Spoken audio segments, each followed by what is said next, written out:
Our today's guest is someone who is counseling psychologist, mental health advocate, and co-founder of Eirvana, the Soul Harbour, a space dedicated to emotional safety and meaningful mental health conversation.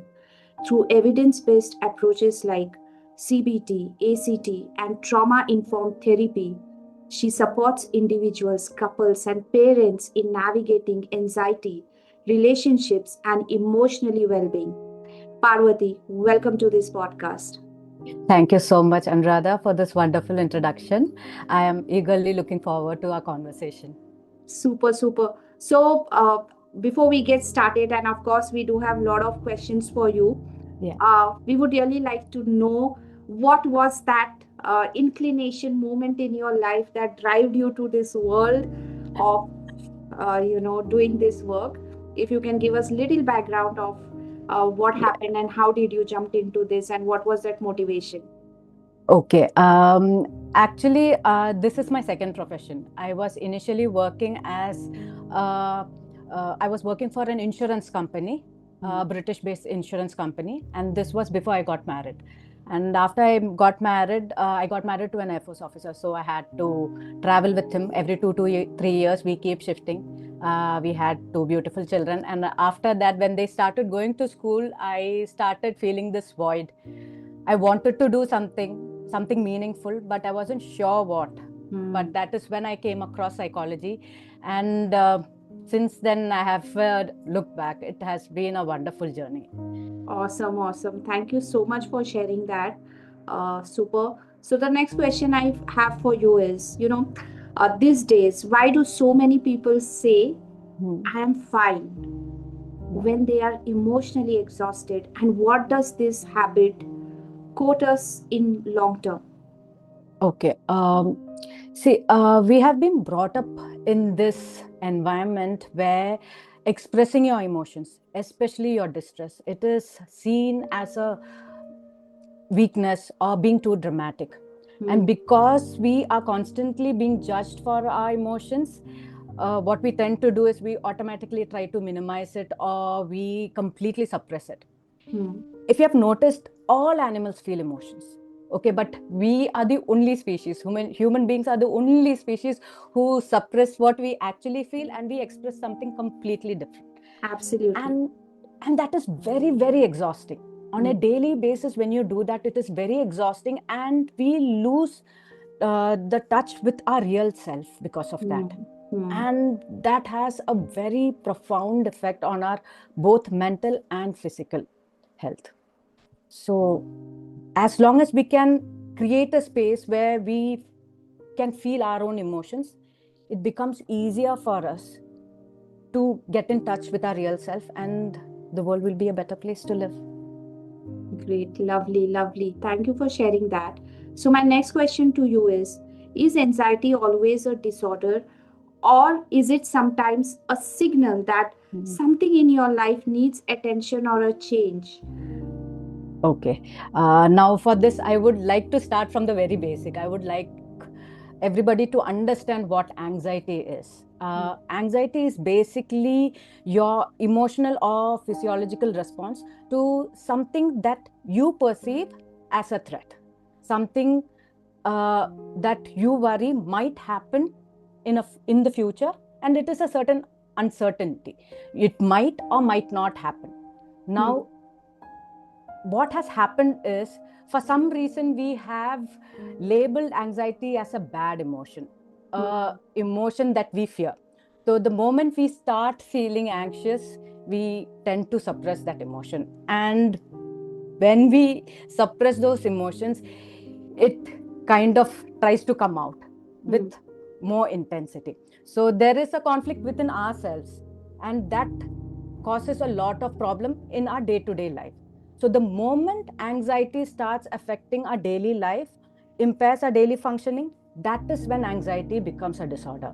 Otherwise, anxiety is just a signal with an intent to protect us. So anxiety is not something that we need to fear. It is something that we need to try and understand why, what is causing anxiety. I think things would be much easier if we can embrace that emotion a bit more. So, one of the questions I have for you is At some places, people don't understand what the person is actually going through. Yeah. So they feel, their family or friends would react in a way that this is a habit. Huh. She or he or she always behaves like this, always Yes. reacts to certain situation. But Yeah. I'm sure that person is literally juggling inside. True. Yeah, and True. at least looking for that one ear who can say that, hey, you know what, I can Huh. feel you, I can hear you. What do True. you True. want to say? What is your take on this, and what guidance would you like to share with people who are listening to us, that Hmm. being in this situation is not normal? Yeah. See, all of us are actually, in fact, going through this struggle. Hmm. What we see is not what is happening within us. There is always this constant struggle. There is always this question that we ask: are we being judged? How do that other person think about me? And because there is this struggle, we don't realize how we are reacting to the situation. Hmm. So, the moment we understand this fact, we actually create a space where we let the other person hold the emotion for themselves. When we are able to do that, it becomes easier for people to express what they really feel. The main issue here is that we fear most of our emotions. We don't want our true, genuine self to be there in front of everybody. So Yeah. we try to hide it. So that is where the struggle begins. So it is for both, from both the sides. When we are able to hold that space, it becomes easier to express yourself better. Great. So the next question is, everyone this day is talking about self love today, Hmm. right? Hmm. Psychologically speaking, what is self love? Uh, for someone who doesn't know what self love is all about. Okay. So let's start with how it feels when you are in love with somebody. Hmm. What happens when you fall in love with somebody? When you fall in love with somebody, you become very curious about that person. You want to know more about that person. You would like to know what they like, what they dislike, what makes them happy, what makes them sad. You want to know everything about them. And you also want to spend more time with them. And you're happy when you're with them. Hmm. And you have a more positive approach to life when you are in love with somebody. Now, when that somebody is yourself, I mean, it is really amazing. We tend to prioritize others rather than ourselves. So Hmm. if you can channelize that love towards yourself, what happens is this: key, you become aware of yourself. Hmm. When you become aware of yourself, you will not be selfish. So if there is self love, there will not be selfish. You cannot be selfish because you have accepted who you are with all your flaws and all your good. So it is easy for you to accept the other person as well. And Hmm. you become this confident person who is okay to be with yourself. So being lonely is not something that self love would do. You will never be lonely and you would want to connect with people. That is another myth that a lot of people have. Ki if you love yourself, then you will not connect with others. That's Yeah. not true. Yes. You will actually want to connect with others and you would be confident to do so. Why? Because you know your boundaries. You're very aware of the boundaries that you have set for yourself and for others. So you will easily be able to say a no without giving a explanation, overly explaining why you have said that no. So self love is a beautiful gift that you can gift yourself, and you should, because that will also help people who love you as well. Lovely, lovely. You explained a thin line, and the question is, what is self love not? Yeah. So basically, self love is not being selfish, not putting the blame on others for Hmm. the situation that you are in, not feeling lonely and socially isolated. This is what self love is not. Hmm. Great. All right. So the next question we have for you is, if you would really explain us what is emotional hygiene and Hmm. why is it so very important as physical hygiene but rarely practiced? Yeah. Well, physical hygiene is basically practices that you do on a daily basis to Hmm. keep yourself and the environment, your environment, clean so that you can stay healthy and you can keep all the diseases at bay. Now, similarly, emotional hygiene is also practices that you need to practice every day to have a strong mental health and to have a peaceful inner world. Now, what do I mean by this is that it will help you to become mentally strong, to mm, face the challenges, and you will become aware of yourself.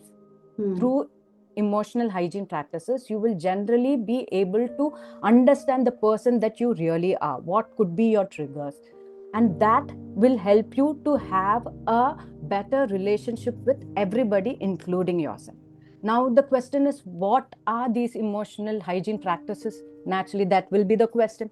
They are very simple practices that you can do, like labeling your emotion. When you are feeling something, if you can name them, that is a very small practice that you can do as a emotionally hygiene regime that you can follow. Another thing is good sleep routine. If you can have a good sleep routine, that also comes under emotional hygiene practice. mm, Another one, a surprising one for many, would be exercise. That also helps you regulate your emotions. At least minimum a half an hour. mm, Half an hour of exercise is good enough. mm, Then practicing mindfulness, another very effective practice. If you can practice mindfulness, that will make you aware of the present, here and now. So that is another thing. Then journaling, then you can do practicing gratitude. These are few practices. If you can include them in your daily life, you can see a sea change in your life. great. All right. So, one of the talk which I always see, and I feel this really needs to be addressed, Hmm. how much of adult overthinking and emotional dysregulation actually begins in childhood? Well, a significant amount. Now, as a child, what is it that a child wants? A child wants a safe space, and a child wants to feel love. These are the two things that every child wants. Yes. When the child's environment is very volatile or unpredictable and full of criticism, they Hmm. immediately start feeling very unsafe. They feel they are not lovable. They feel abandoned. They start taking it inward. They feel that they are the reason why they are not being loved. Now, Hmm. when such a situation comes, immediately you start becoming very hypervigilant and you get into this survival mode. And when you get into this survival mode, there are four reactions that you can have. One is fight, flight, freeze, and fawn. Now, as a child, fight is not an option for you because of the mere size. You are too small to fight your primary caregivers or your parents. Second is flight. Now they are your world. So where do you run off to? So these two are not your options at all. Yeah. And the third and the fourth is freeze and fawn. These are the only options that you have. So what do? You immediately try to please your parents or your primary caregiver, whoever is there. Yeah. You try to do things that will please them, and love becomes conditional. Now, in this situation, you're always vigilant. You're always looking out to protect yourself from all the things that could go wrong. And that is how overthinking will start. And along the way, you also unknowingly or knowingly suppress the emotions that you feel. Hmm. And when you start suppressing them, slowly and gradually, you will lose control over your emotions. And the tiniest of event is more than enough for you to be triggered, and there can be an emotional outburst. So that is how emotional dysregulation happens. So overthinking, according to me, is a trauma response, Hmm. and it begins from childhood. And so is emotional dysregulation. Thank you. Thank you so much for explaining it so beautifully, Parvati. The next question that comes to my mind is, uh, modern parents Hmm. are more informed than ever, right? Yeah, yeah. So why are children and parents both are anxious these days? Hmm. Yeah, that is very true. They are very anxious these days.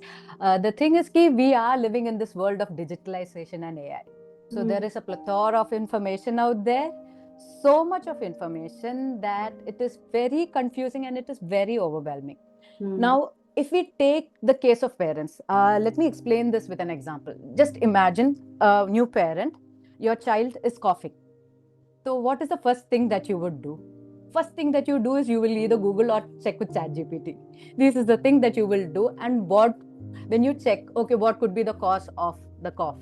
So immediately they'll give you a list. And in that list will be pneumonia, chest infection, and all sorts of things. So what happens is that will immediately create a anxious feeling in you. You really don't know, because you are not a professional and you haven't got in touch with any professional. This is your first source. So that makes you. So this is a very small example that I've given you. What is happening is key. This happens in everything that you do as parents. There is a lot of information on gentle parenting. So that is another confusing thing. There's so much of information for parents. And a lot of parents, when their children achieve something, they immediately put it on social media. They are putting it because they are happy about what their child has achieved. And True. but that becomes a stress for another parent for no reason. Yeah. So that makes a lot of parents very, very anxious. So where is my child going from here? What about his future? Everything you start thinking, and you get into that vicious cycle. Yes. And for children, oh my God, the world is really nasty for them. When it's so much of information, so many platforms, they have stress in every field. Money, academic session, peer pressure, social media, your looks, everything is stressful. Even gaming is stressful. Yeah. With online gaming, even that has Absolutely. become. Yeah. So everything is very, very stressful. So the main issue here is that there is a lot of information. There is information overload. But what is lacking is awareness about them. How to use them? Where do you draw a line? These are few things that we need to work on. We need to talk. We need to have a conversation. Hmm. Unless we don't have this, we will be in this vicious circle forever. Absolutely, absolutely. And one of the things I've also seen is there's a lot of pressure from the parents as well. Yes, You know, yes. for example, if the parents wanted to achieve certain things Hmm. or goals in their life and Yeah, they were not able to do for any reason for that matter, and yeah. suddenly the pressure comes on their children. Yes, Now, yes. here the question is whether the child is liking that or not liking that, disliking it. What is child willing to do? Huh. Everything goes beyond the Yeah. limits, and the pressure is full on. Now this is Yes, what we yes. need to take our legacy. So Yeah. with this kind of pressure, what do you want to guide parents with? Because I truly feel that Hmm. the work which we are doing right now, and Yeah. the kind of the understanding what we have today, if we had this understanding back then in 10, 20, 30 years before, Yeah. I'm sure we would be leading in a different uh, World. Yeah. world Yeah. together, right? Yeah. Yeah. So what is that you want to, and would you agree that not only the grades is Huh. important Yes. to achieve anything in life? Yeah, there are Yes. there are a lot of things that people can do these days. That is very true. I mean, even today, parents feel that grades are everything. Even today, parents feel key if you haven't achieved anything on the academic level, then there is no future. And that is so absolutely not true. One thing that I have noticed is a lot of parents have connected with me, and one thing I've noticed is key, there is a lack of communication. They actually don't know what their children want. They Hmm. think they do, but the truth is that they are imposing it on them. Yes. And we tend to be, as parents, I mean, we tend to just dictate things to them ki ha, this is what you need to do, this is the right path for you. We need to check with them, are you okay with this? Have the conversation. Maybe they have a better idea, because who Yeah. knows better than them what they want to do with their Absolutely. life. Yes. So Yes. if we can create that communication between parents and children, it would be much easier. They will not break down so fast, as fast as they do nowadays. Hmm. Recently, there has been uh, a survey that was conducted by Sapien Labs, I believe. And according to that, it was noticed that the mental health quotient of young adults is very, very low, around 44% or something. And old people, their mental health quotient is in 90s. See, look at the difference. So, what are we actually creating? So, we need to take, as parents, it's our responsibility to pause and think, what is it that we are doing with our children? It is very important. Absolutely, absolutely. So, with this, there's one more question that Yeah. comes to my mind is what emotional needs of children are most commonly misunderstood by, well-meaning parents? Hmm. Huh. Well, parenting itself has become a big challenge for parents today. And I do not completely blame them. See, it's a very fast moving world, very fast moving world, and both the parents need to work. Now, Hmm. what is happening is the moment they start working, they feel that they are unable to invest enough time on their children. They are unable to spend the time that they would love to spend with their children. So Hmm. there is that guilt cropping up.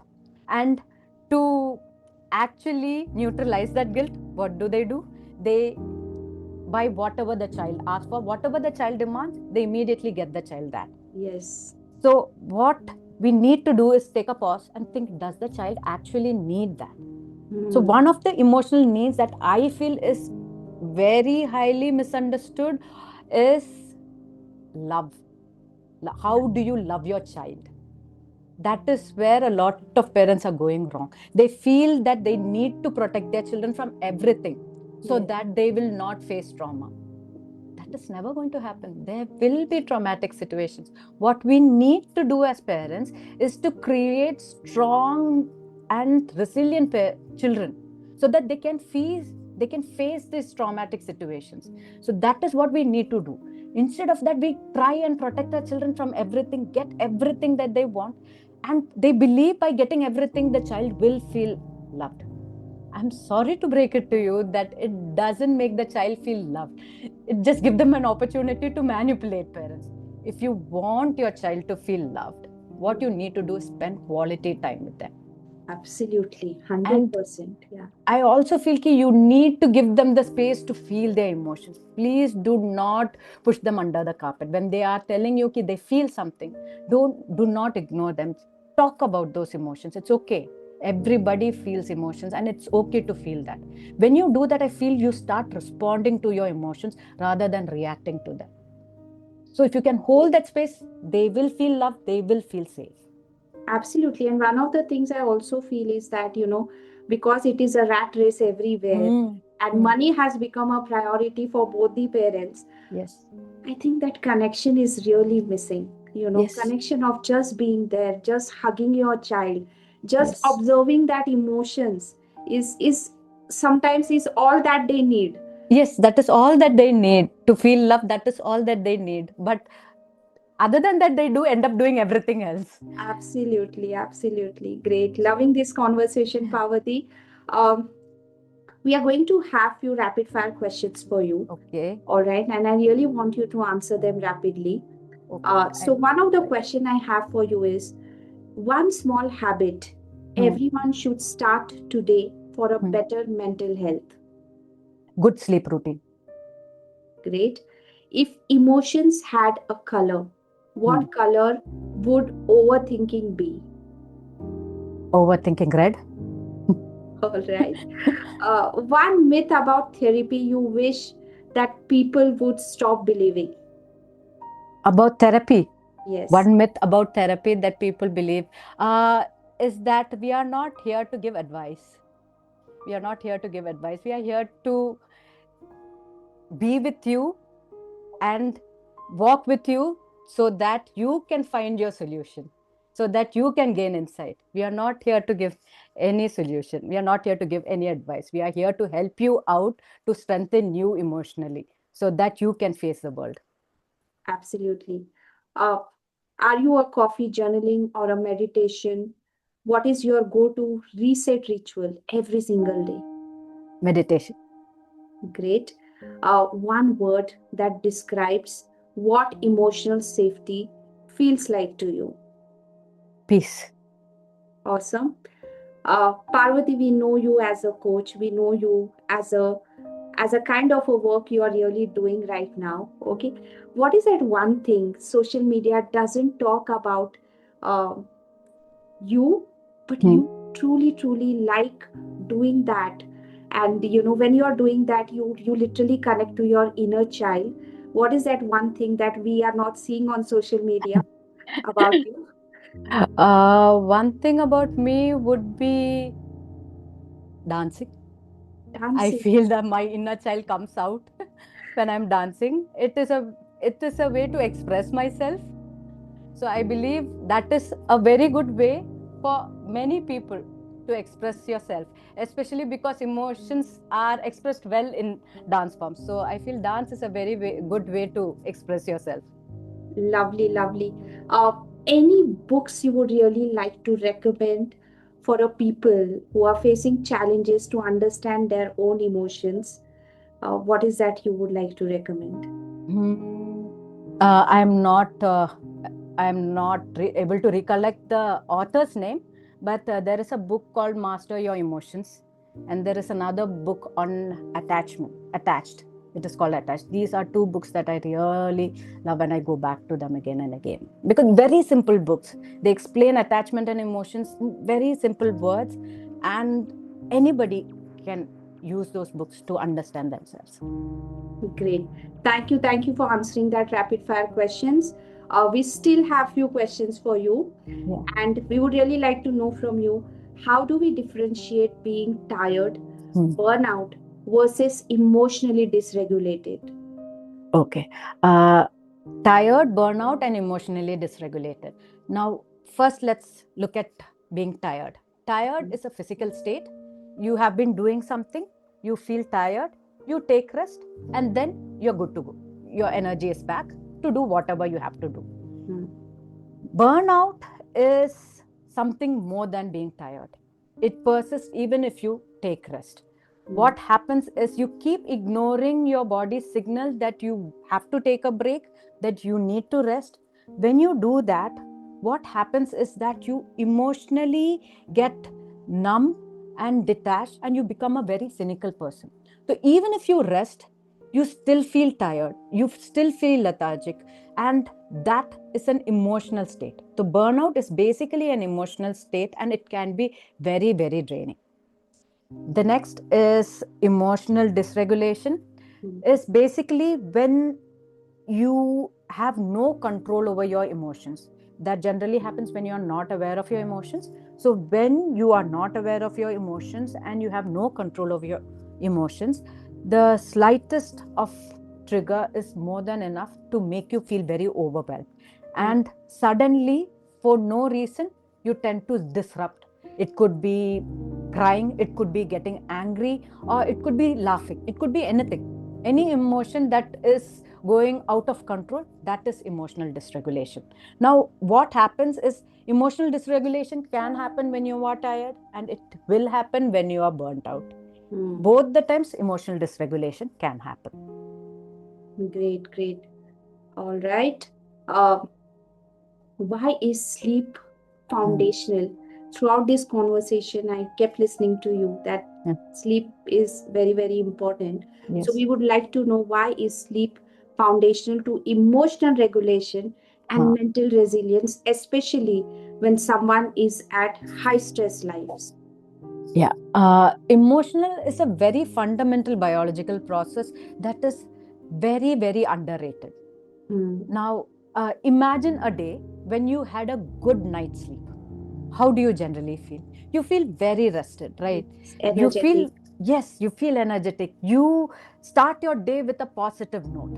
Yeah. Yeah, you're good to go. You're good to face all the challenges that life has to throw on you. Yes. Now, just like that, now imagine a day when you were not able to sleep for 7 hours, or you had 7 hours of sleep, but it was a disturbed sleep.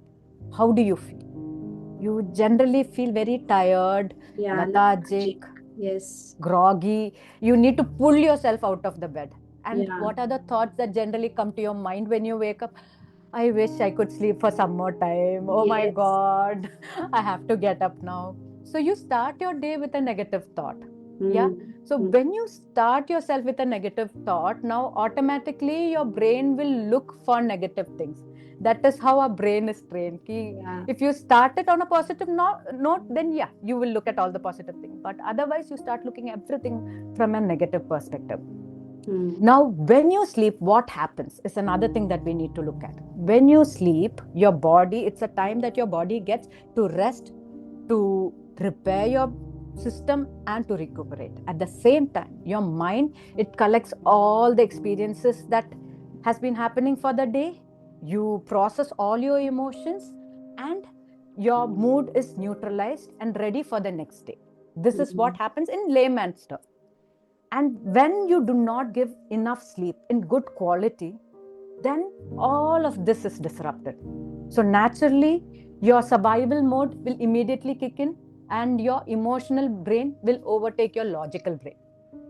Then there is no emotional regulation, there is a lot of stress, and already stressful life becomes harder. So it is mm, very, very important that we have a good sleep routine. Simple things can help, actually. Simple things like sleep every day at the same time. Every day sleep at the same time and wake up at the same time. After a few days, you'll automatically notice that you are able to sleep at the same time and you wake up at the same time. If you have noticed, our grandparents, our parents, they never have an alarm. They sleep every day yeah. same time. 9:30, 10, they are off to sleep. Kuch karne ki zarurat nahi, they sleep. And Mm, morning 4:35, they are mm, awake. They are yeah. fully ready to Yes. start their day.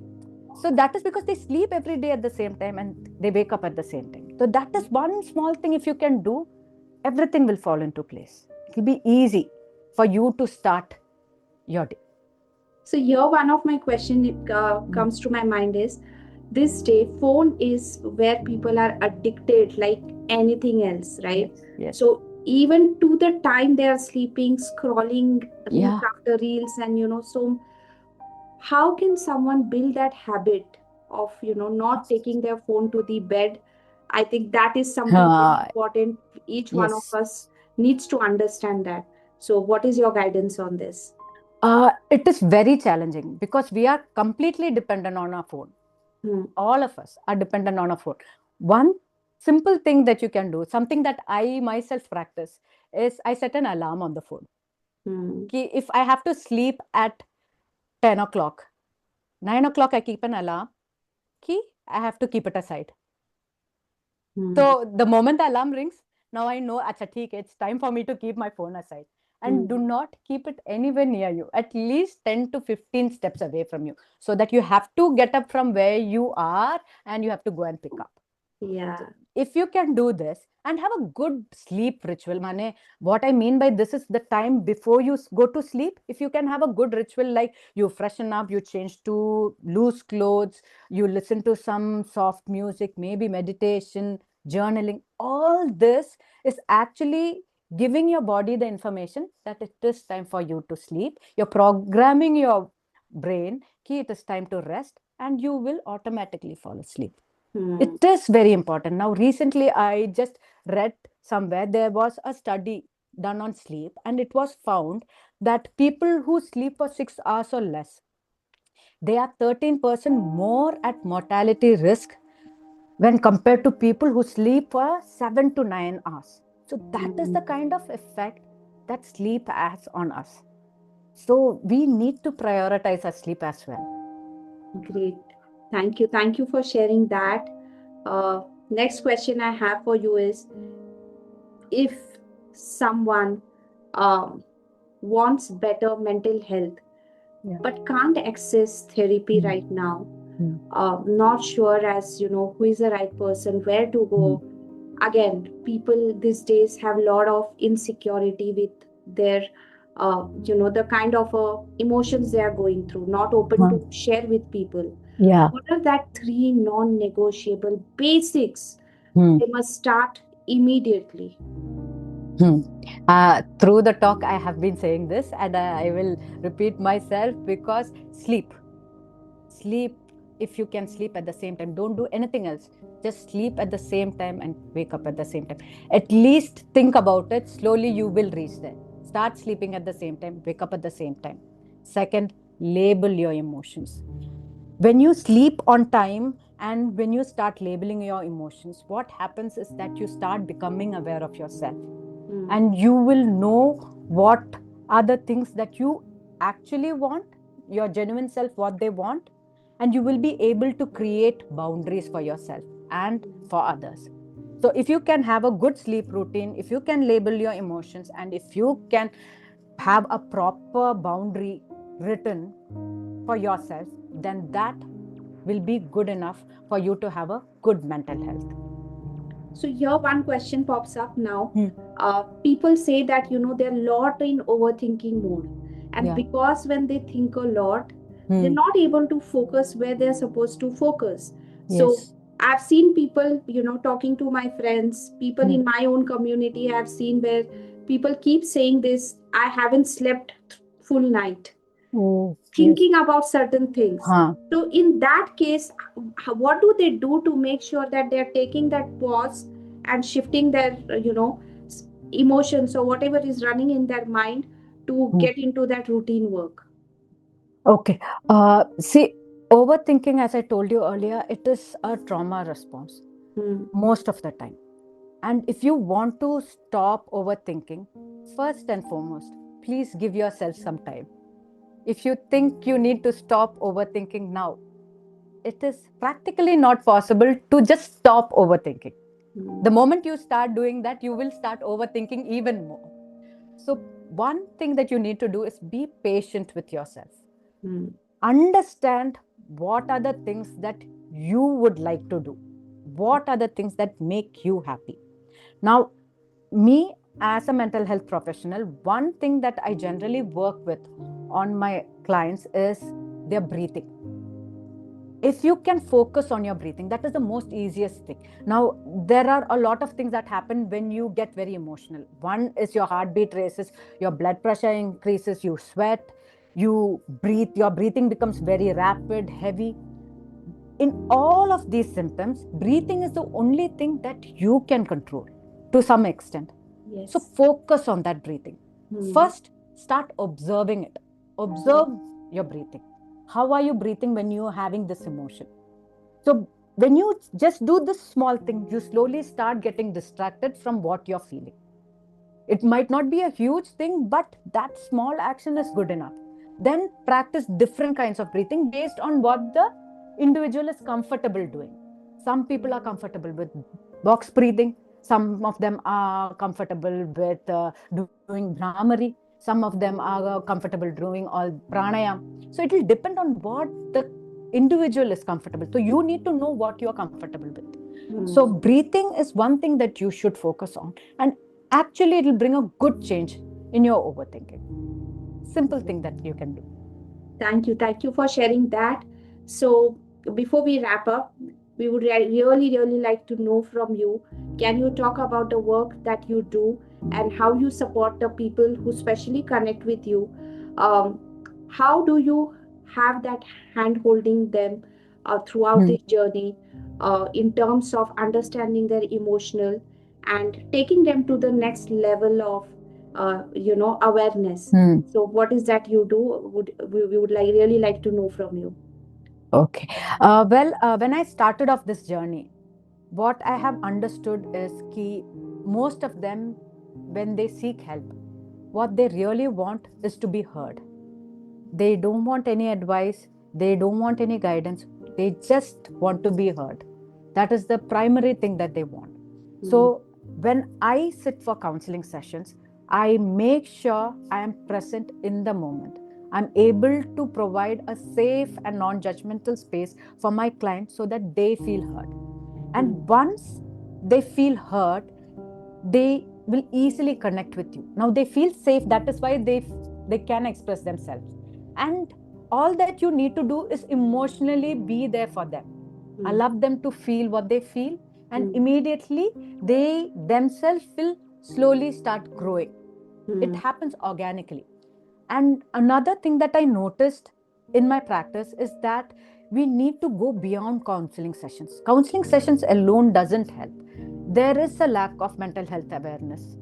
And so I, along with two of my co-founders, like-minded people, Namita Bish and Raghavi Reddy, we three of them, we have come together and we have started this initiative called Eirvana, the Soul Harbour, where we go beyond counseling sessions. With this initiative, what we intend to do is create a safe harbor for individuals where vulnerability is not being judged, where emotions are understood, and growth can happen organically. we are actually envisioning a community where asking for help is normalized, where emotional intelligence is valued. It is, I mean, that would really help. And we want to be the space where individuals start feeling confident to build healthy relationships with themselves and with others, be it their partner, be it their parents, be it their children, whoever it is, even professionally. And for this, we feel we need to work on the basics, and we need to help our clients to be consistent. If we can do that, I think we have succeeded in what we are aiming to do. Lovely, lovely. Thank you. Thank you so much for being here today, for sharing so many valuable insights with all of us. Um, I would also like to take this opportunity, if you don't mind. It was lovely talking to you, and I really would like to take this opportunity to thank you to give me this platform so that I can express what I truly felt. So thank you, and brother, thank you very Thank much. you. Thank you so much, Parvati, and wishing you lots and lots of success where you're building this kind of community and world needs this right now. So wishing you a good luck and looking forward for more conversations. Thank you. Thank you so much, Anuradha. If you enjoyed this conversation, don't forget to like, share, and subscribe to my podcast and share it with your friends and family, one woman at a time. I'm on a mission to build a community of a thriving women. Thank you very much for taking your time to listening to this podcast, and I'll see you in the next show. Now go out there and do something that truly inspires you.